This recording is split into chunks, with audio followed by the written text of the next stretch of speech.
사도행전 강의 15번째 시간으로 하나님의 말씀에 순종하기 위해라는 제목으로 말씀을 보겠습니다. 사도행전 7장에는 52절이나 되는 긴 스데반의 설교가 나옵니다. 구약성경 전체를 마치 요약하는 것 같은 이런 긴 설교가 왜 기록되고 있는 것일까요? 사실 이 구약을 이렇게 길게 인용한 목적은 51절부터 53절에 나오는 바로 이스라엘 백성들의 이 강팍함과 죄악을 지적하기 위한 목적이었습니다. 51절부터 보시면 목이 곧고 마음과 귀에 할례를 받지 못한 사람들아 너희도 너희 조상과 같이 항상 성령을 거스르는도다. 너희 조상들이 선지자 중에 누구를 박해하지 아니하였느냐? 의인이 오시리라 예고한 자들을 그들이 죽였고 이제 너희는 그 의인을 잡아준 자요 살인한 자가 되리니 너희는 천사가 전한 율법을 받고도 지키지 아니하였다 하니라. 사실 구약을 길게 인용하면서 이 구약에 있었던 이 이스라엘 백성들의 반역의 역사를 마치 지금 예수님을 받아들이지 않는 이 유대인들의 행태와 같은 것으로 설명하고 이 마지막 부분에 니네들이 얼마나 악한 존재인가를 바로 설명하고자 이렇게 긴 설교를 한 것이죠. 그런데 이 유대인들이 처음부터 이렇게 악한 존재였나요? 아닙니다. 늘 그렇지만 시작은 아주 좋았죠. 바로 이 유대인이라고 일컬어지는 이 이스라엘 백성의 시작은 바로 아브라함으로부터 시작되었습니다. 근데 이 아브라함은 어떤 존재였나요? 우리가 믿음의 조상이라고 부르는데 이 믿음이라고 하는 것은 바로 하나님을 온전히 받아들이기 때문에 그 하나님의 뜻대로 순종할 수 있는 믿음을 이야기하는 것이죠. 아브라함으로부터는 이렇게 놀라운 믿음이 시작되었는데 점점 갈수록 이들이 강팍하게 하나님께 반역한 존재가 된 것이죠. 오늘 말씀을 통해서는 이 아브라함을 통해 어떻게 하나님의 말씀에 순종하게 되는가를 살펴보고자 하는데요. 그렇다면 첫 번째로 어떻게 하나님의 말씀에 순종할 수 있나요? 영광의 하나님을 만나야 합니다. 2절 말씀입니다. 스데반이 이르되 여러분 부형들이여 들으소서. 우리 조상 아브라함이 하란에 있기 전 메소포타미아에 있을 때 영광의 하나님이 그에게 보여. 지금 아브라함의 이야기로 설교를 시작합니다. 근데 왜 아브라함 이야기로 시작하나요? 이 아브라함이 바로 이 유대인들의 조상이라고 일컬어지는 사람이기 때문이죠. 이 유대인들을 다른 말로 뭐라고 부르나요? 히브리인이라고도 부릅니다. 그런데 바로 아브라함으로부터 히브리인이라고 하는 칭호가 시작되었죠. 왜 아브라함을 히브리인이라고 불렀을까요? 원래 이 히브리어 이브리라고 하는 단어에서 온 이 히브리인이라고 하는 뜻은 강을 건너온 자라고 하는 뜻을 이야기합니다. 지금 이 아브라함이 가나안에 들어오기 위해 꼭 건넜어야 될 이 유브라테스와 또 티그리스 강이 있는 이 강들을 건너와서 바로 이 아브라함을 바로 히브리인이라고 부르게 된 것입니다. 그런데 여기 있는 이 유브라데 강이라고 하는 강은 성경에서 바로 세상과 하나님 나라를 경계 짓는 경계로 상징적으로 설명되고 있습니다. 결국 이 히브리인이라고 하는 뜻 자체가 세상으로부터 하나님 나라로 건너온 자라고 하는 상징적 의미를 가진 것이죠. 그런데 이렇게 세상에 있던 아브라함이 어떻게 하나님의 부르심을 받았나요? 바로 오늘 스데반은 그가 영광의 하나님을 만났다라고 이야기를 합니다. 성경에서 이 영광의 하나님이라는 단어는 잘 사용되지 않는 단어입니다. 구약에 한 번 정도밖에 안 나오는 어떤 특별한 경우에만 사용되는 그런 표현이죠. 언제 이 단어가 나오냐면 시편 29편 3절을 보시면 여호와의 소리가 물 위에 있도다. 영광의 하나님이 우레 소리를 내시니 여호와는 많은 물 위에 계시도다. 이 영광의 하나님이라고 하는 단어는 바로 하나님의 위엄과 권세와 능력을 표현하는 그런 표현입니다. 바로 이 시편에서 하나님이 온 세상을 통치하시고 마치 우레를 발하시고 세상 가운데 하나님의 소리로 세상을 마치 움직이시듯 우리 하나님이 이렇게 강력한 분이시라는 것들을 보여주고자 이 영광의 하나님이라고 하는 표현을 쓰죠. 근데 왜 아브라함에게 나타나셨을 때 하나님이 특별히 영광의 하나님으로 나타나셨어야만 하나요? 바로 세 가지의 특별한 이 아브라함이 처한 조건 때문이었습니다. 첫 번째는 이 아브라함이 이전에 하나님을 전혀 알지 못하던 우상 숭배를 하던 자였기 때문입니다. 여호수아 24장 2절을 보시면 여호수아가 모든 백성에게 이르되 이스라엘의 하나님 여호와께서 이같이 말씀하시기를 옛적에 너희 조상들 곧 아브라함의 아버지 나홀의 아버지 데라가 강 저쪽에 거주하여 다른 신들을 섬겼으나. 바로 이 아브라함과 그 아브라함의 아버지였던 데라는 하나님을 전혀 알지 못하고 이방의 우상을 섬기던 자들이었습니다. 근데 그럴 수밖에 없죠. 이 아브라함이 원래 살고 있던 이 갈대아 우르라고 하는 지역은 당시에 우상 숭배의 중심지로도 유명한 곳이었습니다. 바로 그 지역의 강력한 신인 마르뚝을 사람들은 섬겼고요. 또한 하늘에 있는 모든 달, 해, 별들마다 다 우상으로 섬기며 1월 성신을 섬기는 것이 너무나 유행했죠. 아마 유대인들은 여기에 나오는 바로 아브라함의 아버지 데라가 이렇게 우상을 많이 섬겼다라고 하는 구절에서 유추하여 심지어는 이 데라가 우상을 만들던 우상 상인이었다고까지 유추하는데 그것은 알 수 없는 일입니다. 하지만 이렇게 하나님이 나타나셨을 때 이 하나님을 섬기기 위해 꼭 필요했던 것이 하나님이 얼마나 영광스럽고 능력 있는 분이신가를 이 아브라함이 알지 못하고는 하나님의 뜻에 순종할 수 없었죠. 또한 이 아브라함은 어디에 살고 있었나요? 창세기 15장 7절을 보시면 너를 갈대아인의 우르에서 이끌어낸 여호와니라. 이 갈대아가 다른 말로는 바벨론이라고 불리는 지역입니다. 그런데 성경에서 이 바벨론은 무엇을 상징하나요? 세상에서 가장 강력한 힘을 가지고 있는 바로 세상을 상징하는 이름이 이 바벨론이죠. 그래서 신약 성경에서는 바벨론이라고 불리는 땅을 바로 로마를 비유하여 바벨론이라고 부르고 있습니다. 그런데 지금 이 아브라함이 부름받았던 때가 지금으로부터 이야기하면 약 4,000년 전입니다. 근데 이 4,000년 전에도 이 갈대아 우르에는 수세식 화장실이 있었다라고 해요. 얼마나 문명이 발달하고 얼마나 살기 좋고 편한 땅이었는지 모릅니다. 바로 가나안에는 당시에 도시국가가 없었는데 이 유프라테스 문명이라고 하는 문명이 이루어진 이 갈대아 우르라는 지역에는 당시에도 도시 문명이 발달했고 많은 사람들이 모여 살며 무역이 발달하고 사람들은 엄청난 부를 이루고 살고 있었죠.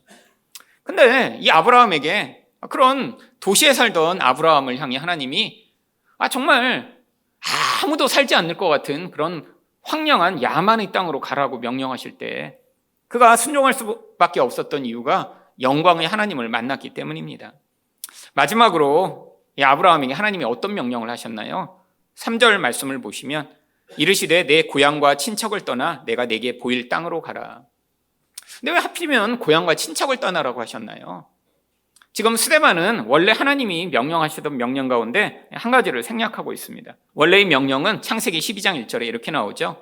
여호와께서 아브라함에게 이르시되 너는 너희 고향과 친척과 아버지의 집을 떠나 내가 내게 보여줄 땅으로 가라. 아니 그 땅에 있으면서 거기서 하나님을 섬기면 안 되나요? 아니 친척들과 같이 살면서 하나님을 섬기면 안 되나요? 아니 아버지랑 같이 살면서 하나님을 섬기면 안 되나요? 여러분 이 아브라함을 부르실 때의 이 부르심은 바로 믿음이 무엇인가를 우리에게 가르쳐 주시고자 하는 모형이었습니다. 그래서 특별히 아브라함에게만 이런 특별한 명령을 주신 것이죠. 아니 도대체 고향이 무엇이길래 믿음을 배우기 위해서는 고향을 떠나야 하는 것이죠. 이 고향이라고 하는 단어는 사실은 원문에 의하면 땅이라고 하는 뜻입니다. 사실 고대나 지금이나 사람이 생존하기 위해서 꼭 필요한 것은 바로 이런 땅이죠. 물론 지금은 이런 땅이 아니라 우리가 회사나 일을 통해 거기서 생존의 근거로 삼고 있지만 이 아브라함처럼 목축하는 사람들에게 땅은 그가 살아갈 수 있는 기반을 이야기합니다. 근데 믿음이란 게 무엇이죠?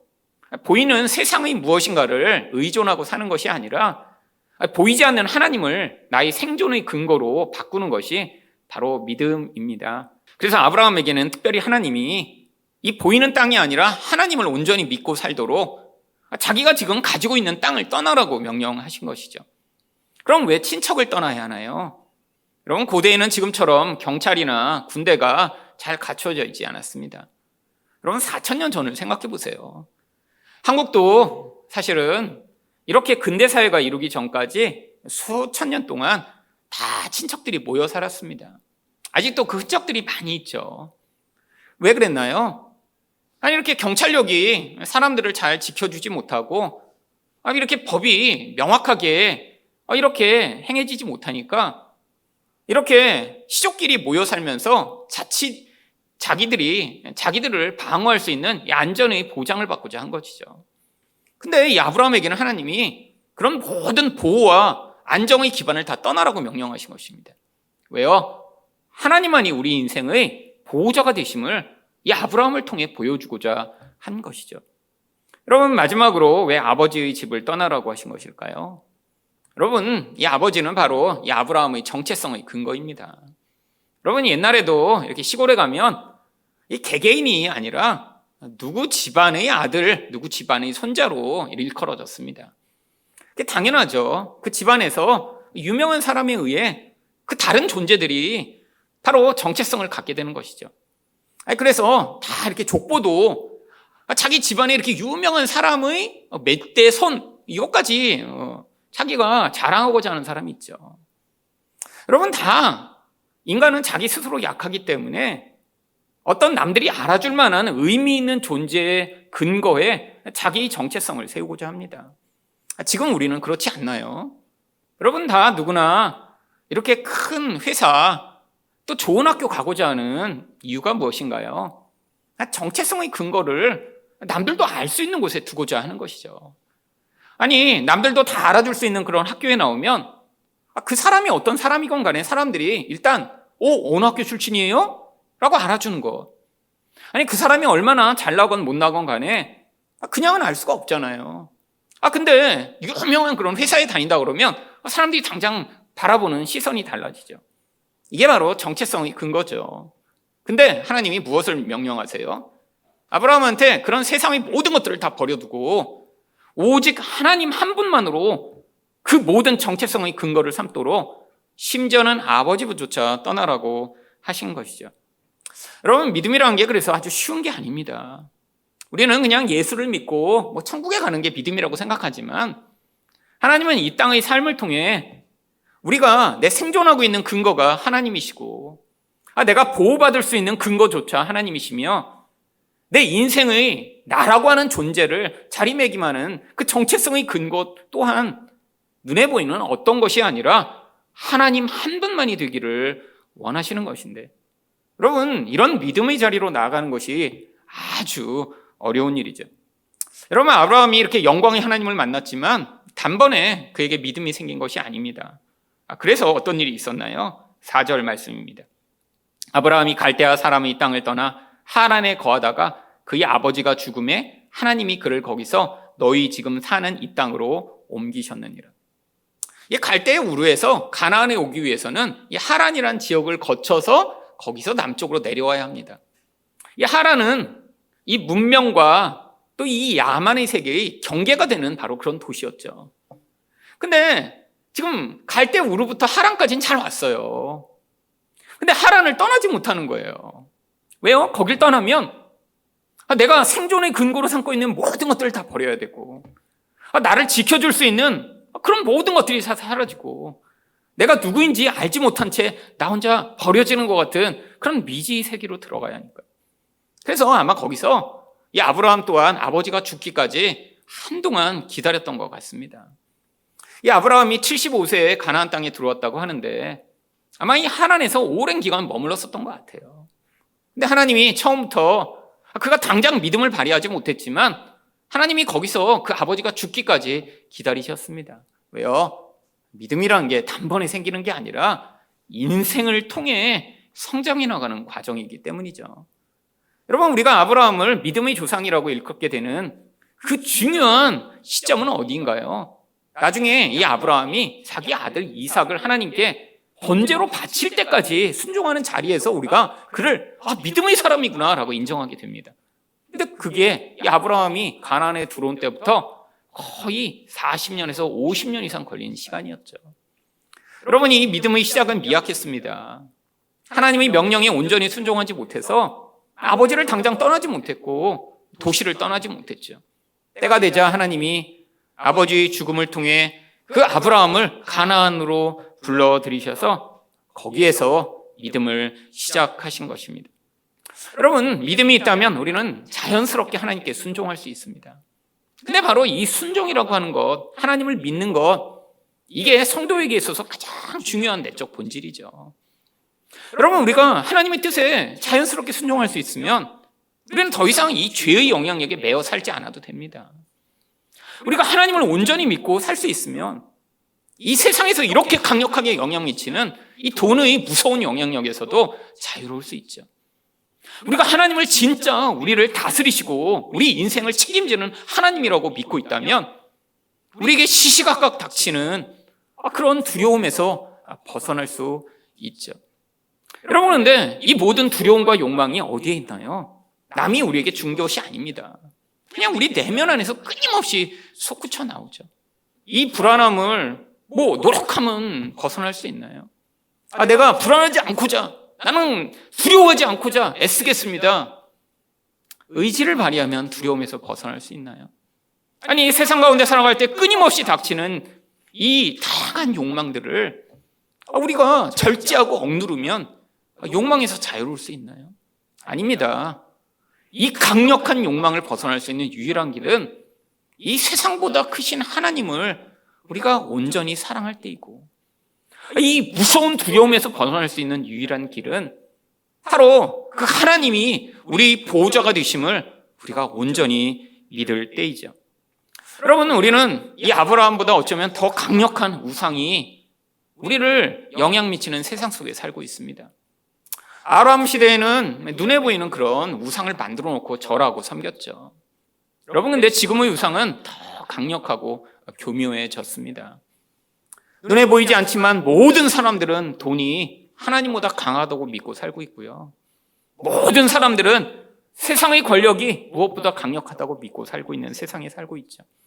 아니, 눈을 뜨면 정말로 돈이 가지는 그 위력과 힘이 얼마나 큰지 우리가 매일 목격하고 살 수 있습니다. 그뿐 아닙니다. 여러분, 이 세상이 불안정하죠. 끊임없이 우리 자녀들도 이 세상에서 자신을 지키고 강력해지기 위해선 뭔가 힘 있는 대상을 갖지 않으면 안 된다는 것을 정말 자연스럽게 배우게 됩니다. 여러분, 왜 아이들을 그렇게 억지로라도 노력하고 애써서 좋은 학교에 보내고자 하나요? 바로 그게 그 인생을 지켜줄 것이라고 하는 믿음 때문에 그러는 거죠. 좋은 학교에 가고 의사가 되고, 아니 나중에 판사가 되고, 아니 정치인이 되고, 그래서 그런 힘을 가져야 이 세상에서 무시받지 않고 억울한 일을 당하지 않고 그리고 더 잘 살 수 있을 것이라는 믿음 때문에 그렇게 하는 것입니다. 여러분, 믿음이 없으면 아이들한테 그렇게 많은 희생을 하며 그렇게 싸우면서 아이들을 다 좋은 학교에 보내고자 몸부림치지 않을 거예요. 세상 사람들은 강력한 믿음이 있습니다. 학교가 그 인생을 보장해 줄 거라는 믿음, 돈이 한 인생을 바꿀 거라는 믿음. 여러분, 근데 이런 영향력 가운데 그런 학교도 아니고 돈도 아니고 우리 하나님이 우리 인생을 지키신다라고 하는 이 믿음을 갖지 못하면 우리 또한 얼마나 쉽게 영향을 받나요? 여러분, 우리 생존의 기반을 우리는 떠나기가 쉽지가 않습니다. 여러분, 세상은 더 많은 것으로 자기 풍요를 삼아 그것으로 인생의 기반을 삼고자 하죠. 여러분, 끊임없이 자기 생존을 위해 살아가는 이 세상 속에서 하나님을 믿는 것이 얼마나 어려운지 우리는 자주 경험하죠. 여러분, 그래서 우리 또한 하나님을 만나야 합니다. 근데 어떤 하나님을 만나야 하나요? 마치 아브라함이 처음 만났던 영광의 하나님을 만나야 합니다. 여러분, 영광의 하나님을 우리는 어떻게 만날 수 있을까요? 이 신비한 경험을 하면 하나님을 만나는 걸까요? 기적을 경험하면 될까요? 여러분, 사실 저도 신앙생활을 이제까지 수십 년을 해오면서 그런 기대가 있었습니다. 하나님을 그냥 정말 신비하게 만나면 얼마나 좋을까. 이 스데반 설교를 준비하면서 옛날에 제가 했던 기도도 많이 생각이 나더라고요. 막 하늘이 열려서 막 하늘에 계신 하나님이 보이고 그 옆에 있는 막 예수님도 보이고 나도 그런 경험을 하면 좋을까. 근데 나중에 보니까 죽을 때 그런 경험을 하는 거거든요. 돌 맞아 죽으면서 하늘이 열려서 그래서 그건 조금 위험하다, 그런 생각을 했는데, 그럼 그런 신비한 것에 대한 열망이 얼마나 많나요? 그래서 막 하늘이 열려 하나님을 막 보고 이 땅에서 여러분, 근데 성경은 정반대를 이야기합니다. 아주 특별한 경우에 성경에 나오는 이런 사건들은 그 사람을 통해 보이지 않는 하나님 나라를 우리에게 보여주시고자 하는 목적으로 임하는 것이지, 아니 스데반이 이렇게 하나님을 봤으니까 우리 또한 영광의 하나님을 보기를 위해 기도하면 하나님이 우리에게 영광을 보여주시나요? 아닙니다.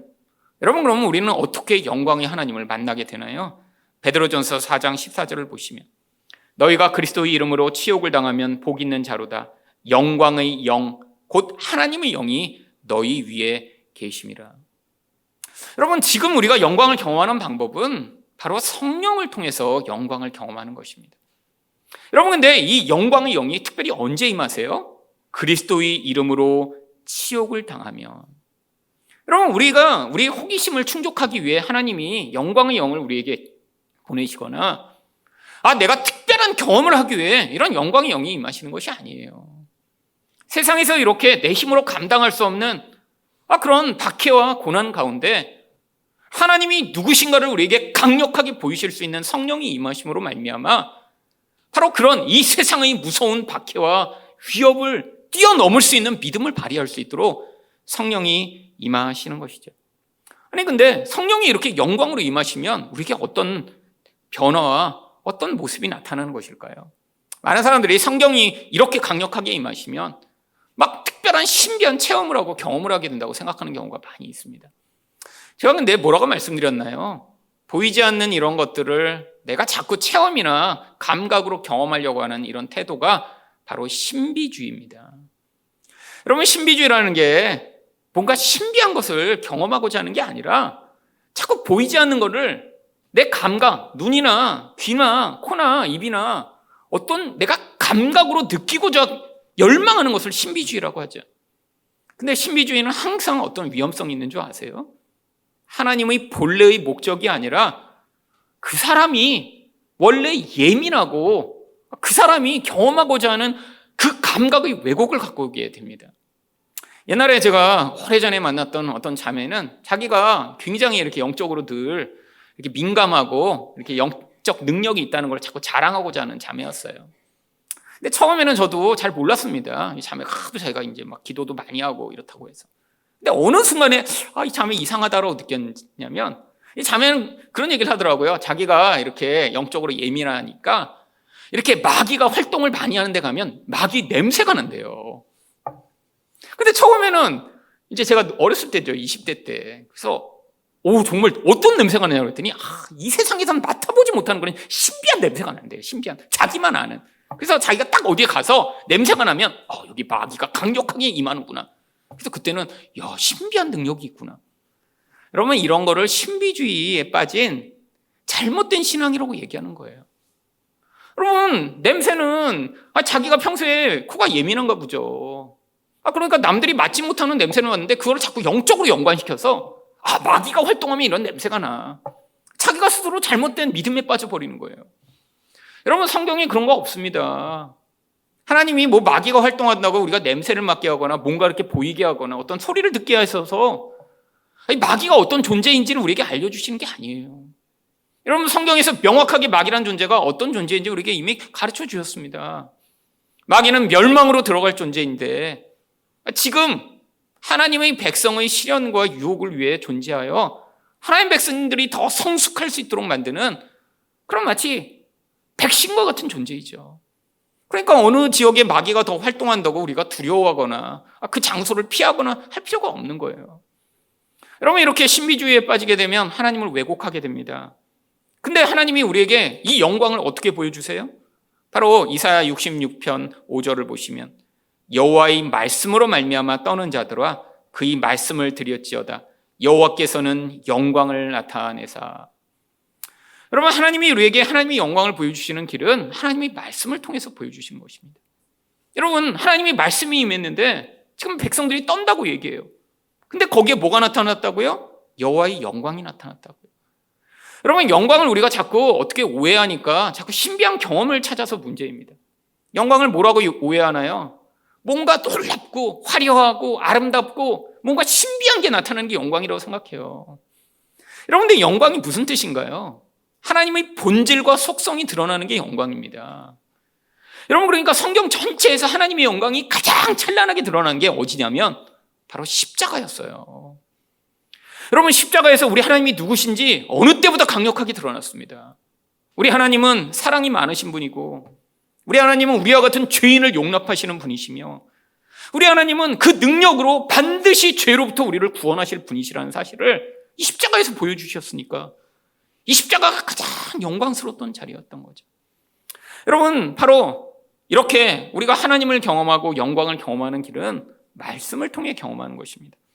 여러분, 그래서 우리가 바로 예수님 또한 뭐라고 얘기하나요? 요한복음 1장 14절을 보시면 말씀이 육신이 되어 우리 가운데 거하심에 우리가 그의 영광을 보니 아버지의 독생자의 영광이요 은혜와 진리가 충만하더라.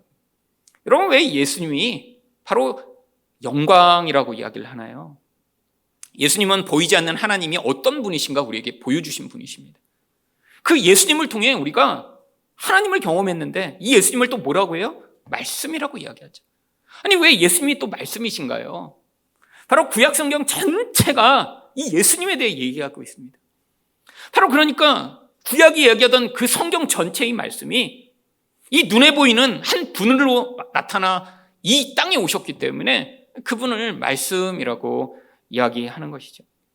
결국 우리가 하나님의 영광을 경험하는 길은 말씀을 통해서입니다. 그래서 데살로니가 후서 3장 1절을 보시면 주의 말씀이 너희 가운데서와 같이 퍼져나가 영광스럽게 되고. 여러분, 많은 사람들이 이 말씀을 떠나 하나님의 영광, 신비, 능력을 경험하고자 합니다. 그러면 자꾸 엉뚱한 잘못된 길로 가는 거예요. 여러분, 신비한 일을 경험하면 믿음이 자라지 않습니다. 인간의 인식만 점점 커져가며 인간 안에 더 신비한 일을 경험하고자 하는 욕망만 점점 커져가게 되어 있죠. 여러분, 저도 과거를 돌아보면 솔직히 많은 그런 신비한 경험들을 했습니다. 근데 그 신비한 경험이 저희 믿음을 자라게 하지 않았어요. 시간이 지나면 그게 진짜 내가 경험한 것인가? 진짜 아니면 그냥 내가 생각한 건가? 아니, 헷갈릴 때 너무 많아요. 근데 왜 과거에 그런 경험들을 했을까요? 그때는 말씀을 너무 몰랐어요. 하나님이 누구신지 너무 모르는데, 근데 하나님이 너무 불쌍하니까 그냥 그렇게라도 그 연약한 자를 붙들어 가시기 위해 마치 하나님이 손을 내밀어 어린 아이 손을 붙잡아 같이 걸음을 걷게 하셨듯 저희 그 연약함과 부족함을 인도하시는 도구로 사용하셨던 것이죠. 여러분, 지금은 신비한 일이 거의 일어나지 않습니다. 정말 삶에서 제가 20대 때, 30대 때 경험했던 것 같은 그런 신비하다 막 이런 일들 거의 없어요. 진짜. 진짜 그냥 일상이 계속 됩니다. 근데 더 감사한 건 뭔지 아세요? 제가 20대, 30대보다 하나님을 더 말씀을 통해 알게 되니까 덜 요동하고 덜 불안하고 덜 욕망에 사로잡히고 덜 고통하며 그리고 하나님의 뜻대로 순종하는 일이 훨씬 더 쉬워진 것이죠. 여러분은 정말 영광의 하나님을 말씀으로 경험하고 계신가요? 여러분, 하나님이 언제 여러분의 인생 가운데 그 영광을 보이실지 모릅니다. 여러분, 그래서 여러분들이 묵상도 하시고 말씀을 더 들을 기회를 찾으시며 인생 가운데 하나님의 말씀이 여러분의 삶의 기반이 돼서 이 유혹 많고 혼란한 세상 속에 하나님이 누구신가를 더 잘 배워 그 은혜 가운데 거하시는 여러분 되시기를 축원드립니다. 두 번째로 어떻게 하나님의 말씀에 순종할 수 있나요? 불가능한 상황을 뛰어넘는 약속의 성취를 경험해야 합니다. 5절 말씀을 보시면 그러나 여기서 발 붙일 만한 땅도 유업으로 주지 아니하시고 다만 이 땅을 아직 자식도 없는 그와 그의 후손에게 소유로 주신다고 약속하셨으며 하나님은 이 아브라함에게 무슨 약속을 주셨나요? 사실 약속이 딱 두 가지입니다. 땅을 주시겠다고 하는 약속, 그리고 많은 자손을 주시겠다고 하는 약속이죠. 그래서 창세기 13장 14절과 16절까지 말씀을 보시면 여호와께서 아브라함에게 이르시되 보이는 땅을 내가 너와 내 자손에게 주리니 영원히 이르리라. 내가 내 자손이 땅의 티끌 같게 하리니 사람이 땅의 티끌을 등이 셀 수 있을진데 내 자손도 세리라. 이 약속을 주셨죠. 여러분, 근데 이 약속을 정말 문자적으로 받아들이면 문제가 발생하기 시작합니다. 지금 이스라엘 땅에 그렇게 계속 전쟁이 있는 이유가 무엇인가요? 지금 이걸 문자적으로 받아들여서 그래요. 영원히 그 땅을 주시겠다고 했는데 하나님이 주신 땅인데 거기 누가 살고 있어요? 지금 이 팔레스타인 사람들이라고 하는 사람들이 거기 살고 있으니까 그들은 어떤 존재예요? 싹을 다 죽여버려도 괜찮은 존재예요. 그러니까 우리가 생각하면 이해가 안 됩니다. 아이들까지 그냥 다 폭격해서 죽이고. 여러분, 지난 1년 동안 벌어지고 있는 이 이스라엘 팔레스타인 전쟁으로 말미암아 실제 군인들이 죽은 건 아주 적은 숫자밖에 안 됩니다. 거의 대부분 80%가 여자와 아이들이 지금 수만 명이 죽고 있어요. 근데 이스라엘 사람들은 전혀 꿈쩍하지 않습니다. 왠지 아세요? 성경에 써 있잖아. 하나님이 영원히 이 땅을 주시겠다고 했는데 이 나쁜 놈들이 거기 살고 있어? 너희들은 인간도 아니고 짐승과 같은 존재니까 다 죽여도 상관없어. 이런 신학을 가지고 있는 거예요. 여러분, 이런 문자적으로 성경을 바라보기 시작했을 때 엄청 심각한 문제들이 발생합니다.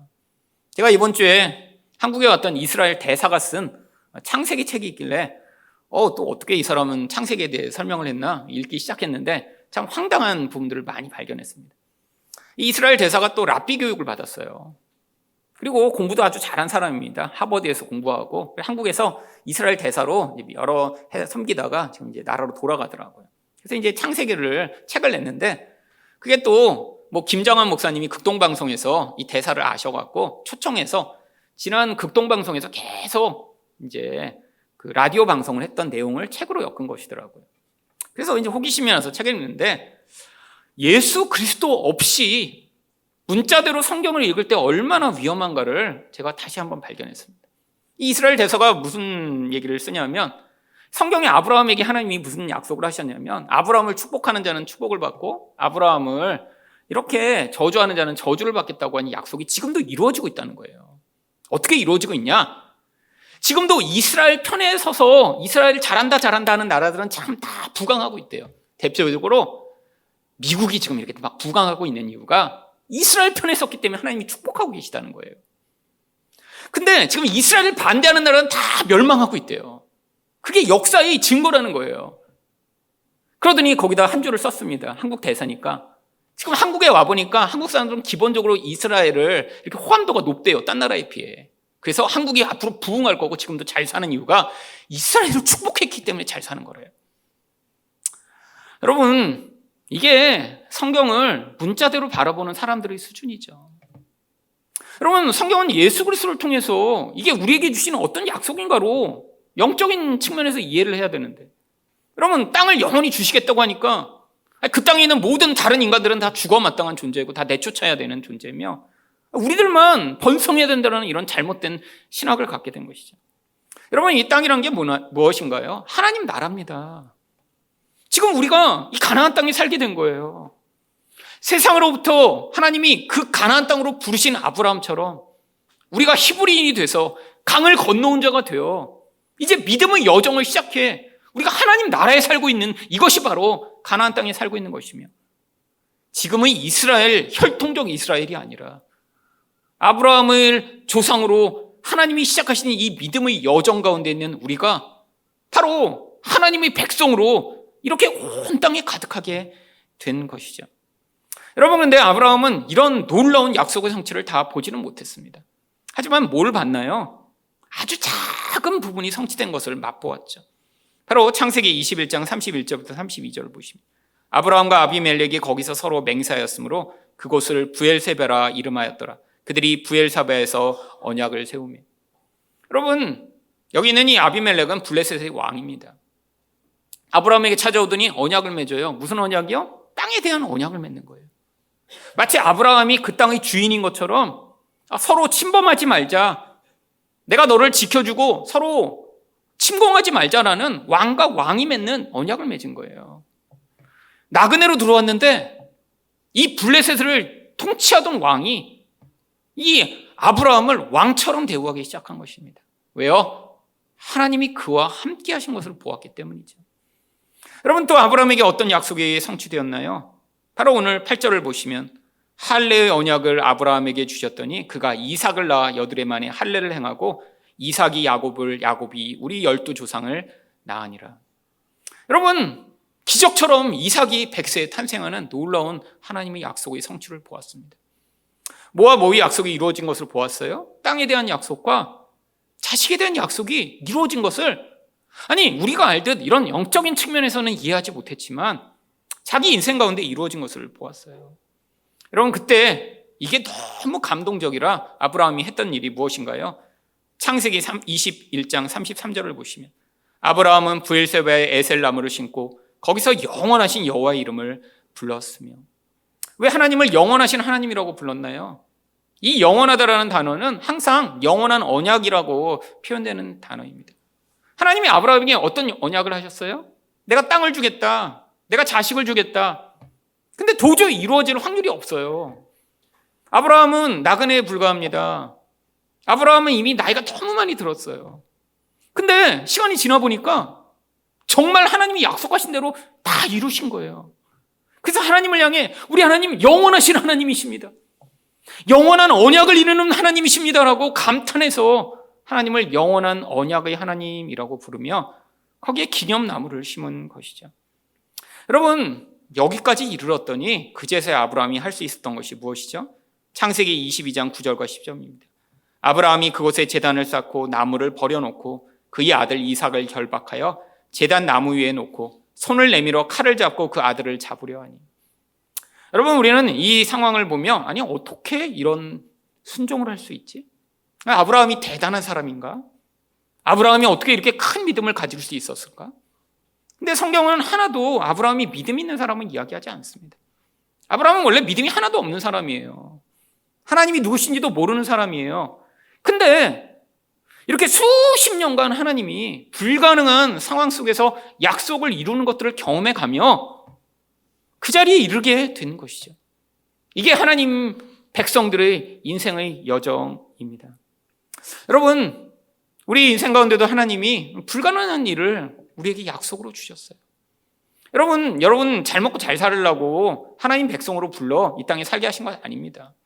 그건 예수 안 믿어도 잘 먹고 잘 사는 사람 세상에 넘쳐요.